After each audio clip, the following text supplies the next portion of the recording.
Okay, Stephen A., coming back to you. What's on the line for KD versus Minnesota?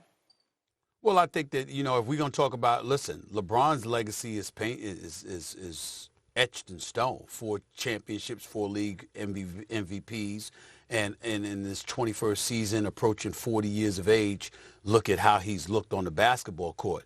Kevin Durant's a few years younger, averaged over 27 a game, has looked spectacular this year, but Kevin Durant has a different story, guys.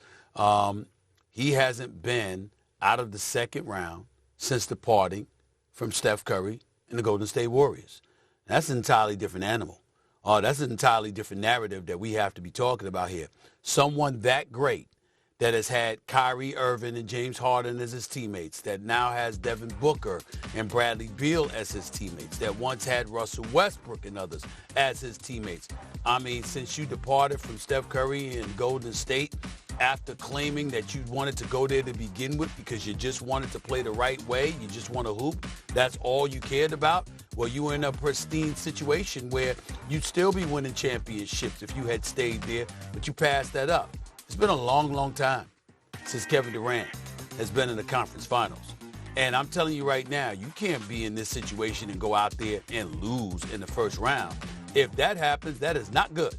There's no question about it. And it's not an accident that as great as he is, as marvelous of a player as he is, we don't talk about him nearly as much as we should, and we damn sure don't talk about him nearly as much as we used to, because the results haven't been there.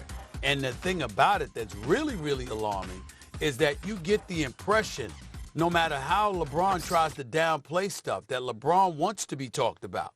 LeBron wants to be to the center of attention. He wants to be that dude that is the marquee. And whereas when you look at Kevin Durant in Phoenix, I don't know this to be true, but it definitely looks a certain way. It almost looks like the less we talk about him, the happier he is. He just wants to fly under the radar and hoop. But in the end, guess what?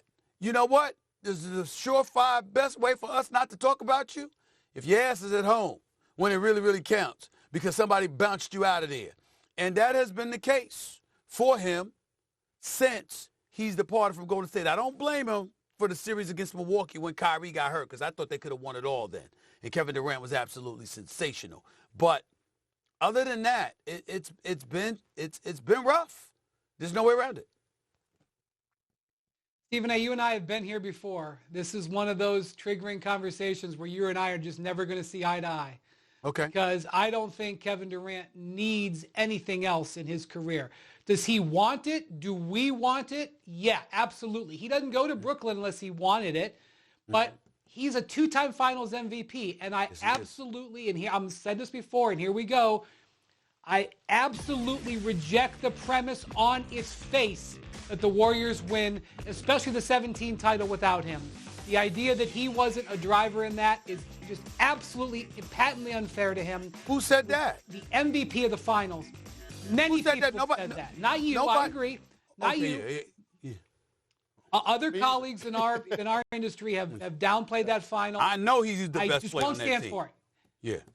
Okay. All right. Also, his performance in the 2021 Olympics, I know it's not the NBA. He won us a gold medal.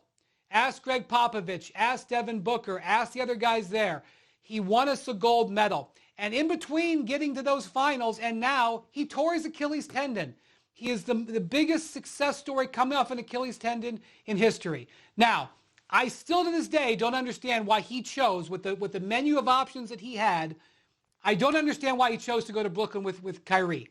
I thought it was a mistake the day he did it. It ended up being a mistake. And I would love to know how he really feels sitting there in Phoenix this year where they've had a disappointing season, watching Kyrie over in Dallas play every game, be on his best behavior, be an absolutely picture-perfect cohort and teammate to Luka Doncic, and that team flying high. I wonder what he thinks about Kyrie playing that way in Dallas when that's what he could have been in Brooklyn, but that's all off the table.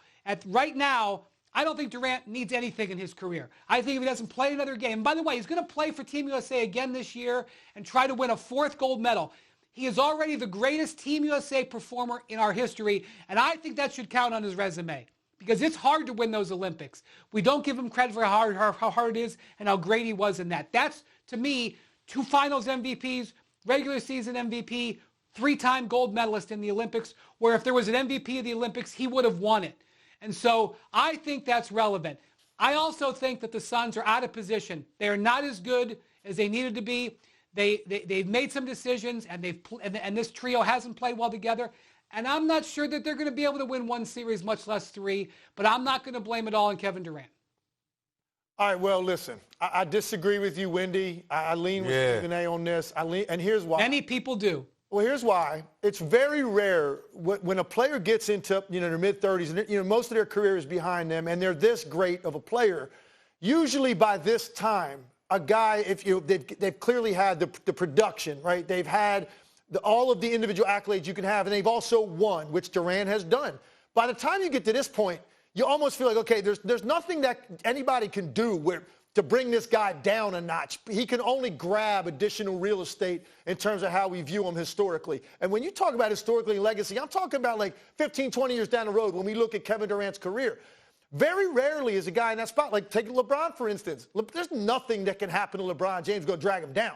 Nothing to Steph Curry that happens the rest of his career is going to reduce the way we view him 15, 20 years from now looking back on his career.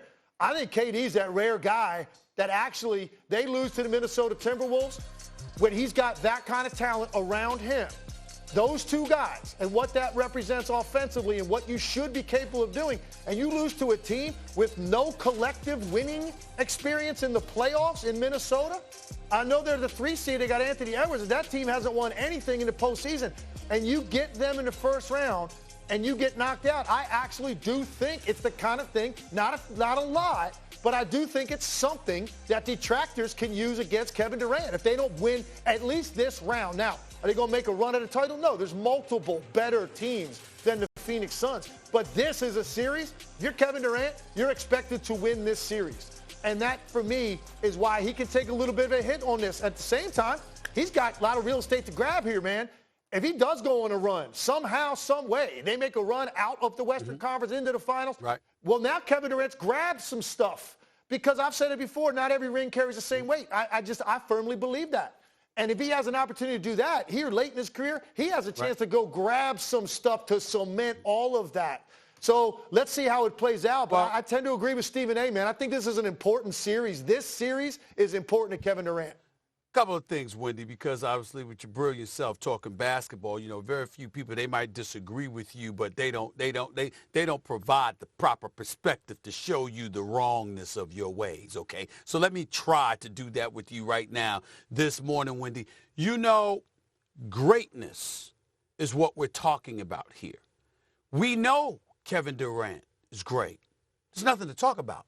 Don't give me some stuff about the 3 Olympic gold medals. You know why I'm going to say that, Wendy? Because it's a given. We know how great he is. We expect, even in this day and age, with all the greatness emanating from Europe, we still have an expectation about the United States of America being the gold standard. So being an Olympian, it's like, listen, it's phenomenal, a phenomenal accomplishment.